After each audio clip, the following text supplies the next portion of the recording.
Update muna nga tayo sa mundo ng basketball sa Gilas, Pilipinas at gayon na rin kay Kai Sotto. Eto nga Coach Tim Cone, tinatarget din pala si Bol bilang naturalized player ng Gilas, Pilipinas. At ito namang si Kai Sotto, bakit nga ba binabash ng kapwa Pinoy? Ngunit bago tayo magpatuloy, ipindot naman ang like, subscribe at ang notification bell para updated ka sa susunod kong i-upload. Sa kabila nga ng pagsusumikap ni Kai Sotto na maabot ang kanyang pangarap na makapasok sa NBA at gayon na rin sa pagsusumikap niya na lumakas at gumaling sa Japan B-League sa kanyang kupunan na Koshigaya Alpas, kahit nga nanggaling ito sa matinding injury sa ACL injury sa kanyang tuhod at bumalik at ipinakita ni Kai Sotto na kaya niyang bumangon at magpatuloy upang tulungan pa ang kanyang kupunan na Koshigaya Alpas. Kaya nga lang ang masakit, yung mga kapwa natin Pilipino ay binabash pa itong si Kai Sotto. Wakesyo, wala daw mararating, mahina daw at hindi daw makakapasok sa NBA. Kahit ngayong paglalaro niya rito sa Koshigaya Alpas ay hindi rin nakaligtas sa mga bashers ni Kai Sotto na kapwa pa Pilipino. Mahina pa daw si Kai Sotto, lampa, hindi pa daw kaya makipagsabayan. Ayan nga mga binabato ngayon kay Kai Sotto, kahit na sabihin na nating napakalakas naman talaga niya sa Japan B-League at nagdo-dominate siya, hindi pa rin may iwasang may mga lumalabas na mga ganitong crab mentality na kapwa pa mga Pilipino ang nangbabash dito kay Kai Sotto. Imbis na suportahan sa kanyang pinapangarap na makapasok sa NBA at lumakas sa Japan B-League, ay mga pangaalipusta at mga pambabash pa ang napapala ni Kai Sotto.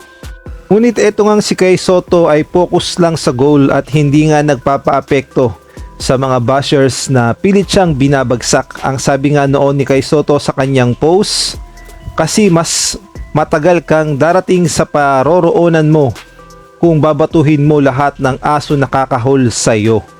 Kaya naman yung mentality ni Kai Sotto na focus lang sa goal at huwag pansinin yung mga tumatahol at pilit siyang binabagsak, dahil kung babatuhin nga naman ni Kai Sotto ay hindi siya makakarating sa kanyang paroroonan.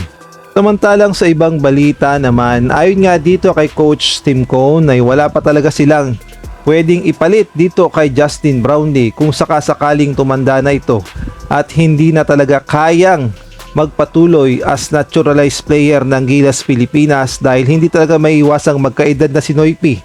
Balang araw ay magre-retiro na. Kaya naman sa ngayon ay wala pa rin daw nahahanap si Coach Tim Cone na posibleng humalili at kasing galing ni Justin Brownlee. Sa ngayon kasi ang available lamang daw na naturalized player sa Gilas, Pilipinas ay si Angelo Kwame.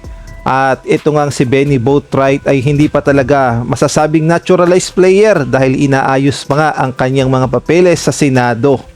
At ang sabi pa nga ni Coach Tim Cone ay naghahanap-hanap pa sila ng mga available na naturalized player, at inamin din niya na nag-i-scout sila sa NBA G League ng mga posibleng kasing lakas ni Justin Brownlee. At ito pa nga ang matindi, nasa radar din pala ni Coach Tim Cone itong si Bol, dahil ay na rin sa report ay interesado din naman itong si Bol na maglaro para sa Gilas, Pilipinas. At sa mga nagtatanong kung available o eligible ba siya na maging naturalized player sa Gilas, Pilipinas kahit na isa siyang South Sudanese, ang sagot ay oo, dahil hindi pa naman daw naglalaro itong si Bol sa South Sudan, kaya naman available pa siya as naturalized player sa Gilas, Pilipinas. At pakinggan natin ang buong sinabi ni Coach Tim Cone.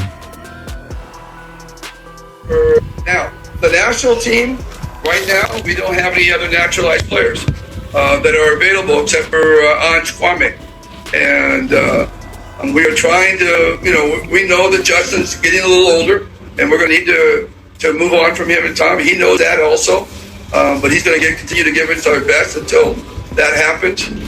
We're looking at Benny Boatwright.